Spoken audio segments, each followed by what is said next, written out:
So I was trying to put together a video that I thought I had all the footage for, and it turns out that I actually lost the introduction. So I think there was also some other clips that I may have lost, but I'm just put it together as best I can. This is supposed to be an update of my gardens just before I cleared them all out for the fall. I show the harvest of our sweet potatoes and the harvest of the corn, and I believe the sunflowers as well. So I hope this is enjoyable for those who've been following along and who are curious to how the square foot garden did this season. I'll just go ahead and get right into the clips that I do have. So I'm going to go ahead and pull up this sweet potato plant and actually see if we got anything this year. So you can see where I buried it and rerouted it a couple of times. There's a spot where I did it, similar to what's going on inside, and now I just want to get a hold of it.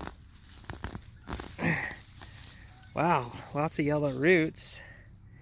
I hope these are coming off of some tubers and these aren't the tubers that didn't develop. Oh, we got a tuber down here. Okay, they're kind of small. There's one. Here's some other tubers. There's two.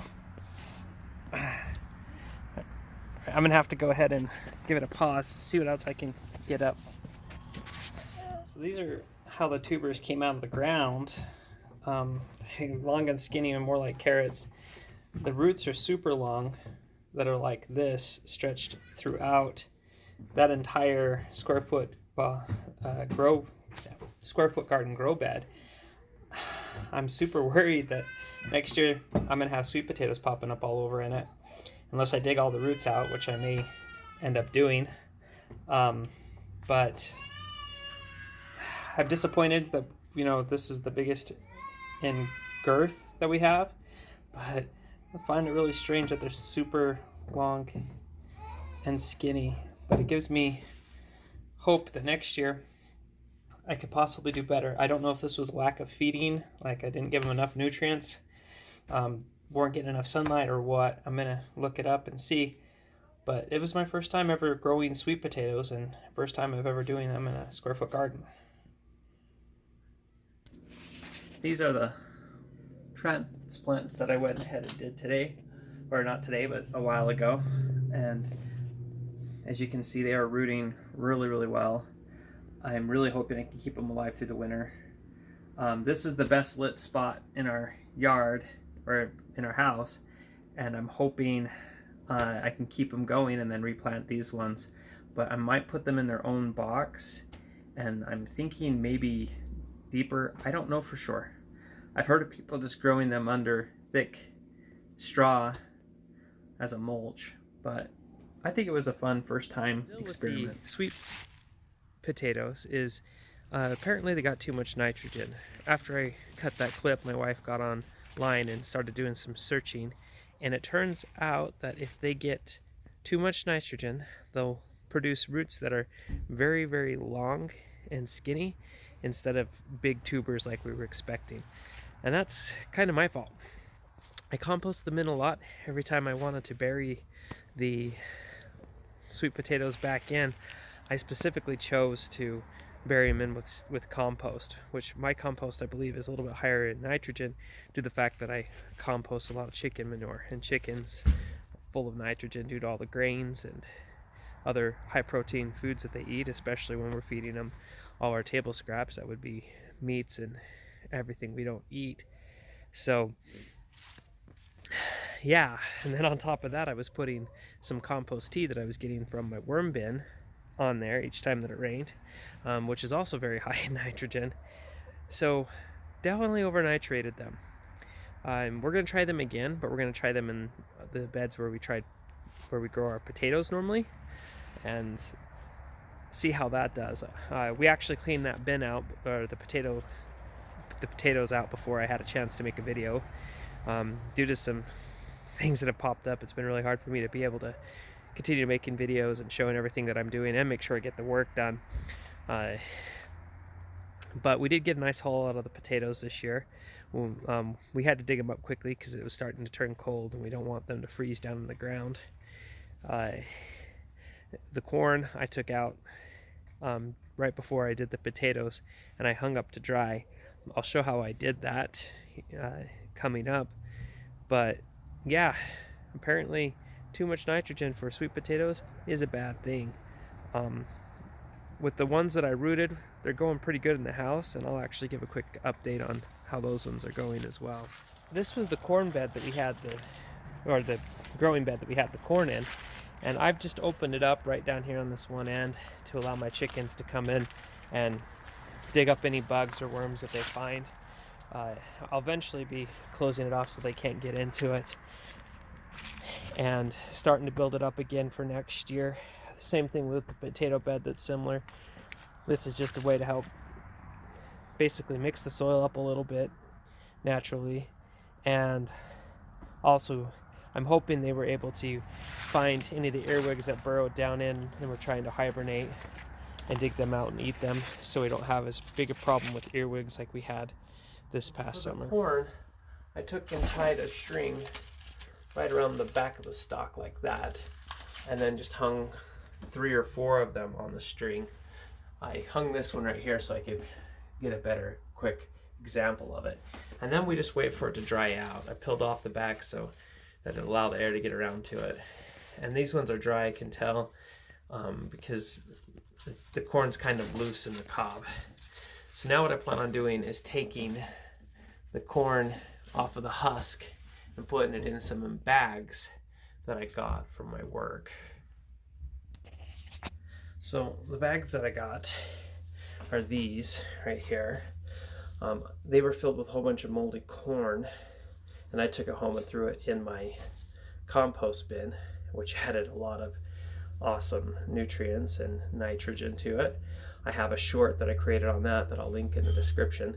But we just took these and then ran them through our clothes washer, and now I'm going to start using them to store different seeds off of plants that we gather up. So this is from one of the sunflowers that we grew, and we just put it all in here. This allows air to go around them so they won't get they shouldn't get moldy, and they should stay nice and dry. These we plan on roasting at some point and using them for seeds in salads or just even for snacks for my kids. Once again, I didn't mention it, this is a grain corn. So the reason why we're going to put it in the bags like this is just for short-term storage before we actually use it in recipes. Though most of this I plan on just replanting until we can get big harvests of corn. And I was quite happy with how many we got, because I was given 3 of these and we ended up with 12 or 14. I don't know, can't remember the exact number of usable for seeds next year. So I'm gonna plant a couple rows in a bigger garden out of my in-laws this coming summer. I took down all the tomato plants. These ones were actually really easy to take down. I kind of like doing that method with the little clips that I showed in other videos. They just came right off, so I was able to get them into the compost bin, as well as those ones back there. I removed that trellis and put it up against the wall. I got this one cleared out as well. The reason why I did that is so I could put the hoop house up. Right now there's not much growing in the hoop house. I'd like to get some more things planted, some more cold-loving plants. I did replant the celery that we used for tomato soup after we cut the tops of it off, and it's starting to grow in there. I'll do a whole video talking about that. I did get my garlic, as I showed in one of the videos. I think it was a short, me planting it, and it sprung up, and it will totally be fine even though it's green and we're in November. It's a fairly hardy plant, and actually getting it like that allows the roots to establish, and it's supposed to be a lot better for the garlic. So we plan on hopefully having a good amount of garlic. There's 9 cloves in each of those, so that will give us 18. We could possibly go with some more. We planted some out at my in-laws as well, so we'll probably have quite a bit of that. On that bed I've completely cleaned up, and my son's mini garden has all been cleaned up, except for he didn't want me to throw this in the compost bin. He wanted to leave it here for some reason. Since it's his garden, I let him choose. That's a funnel he liked to play with that he said he was watering plants to their roots with. So I let him just keep it in there. So anyway, that is the update on my gardens. Most of them have been put down to sleep. The ones out at my in-laws, I've tore everything up and put it in the compost bins, and I'm just getting ready again for next year. I'm hoping to get some compost in there. The video that a lot of people have really been watching a lot of, that has kind of surprised me, is a video that's almost 2 years ago of me out at my in-laws doing my permaculture garden.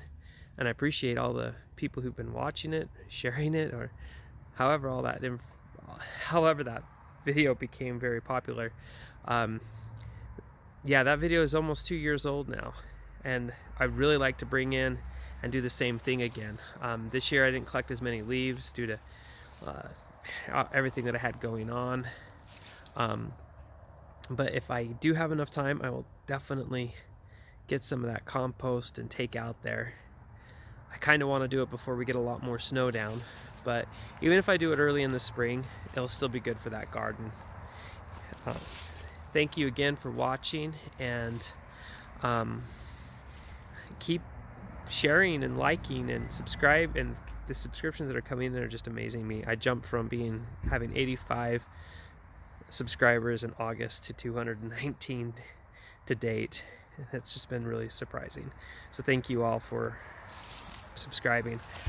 Apparently all you guys are getting something out of this. So I'll continue to do this little project.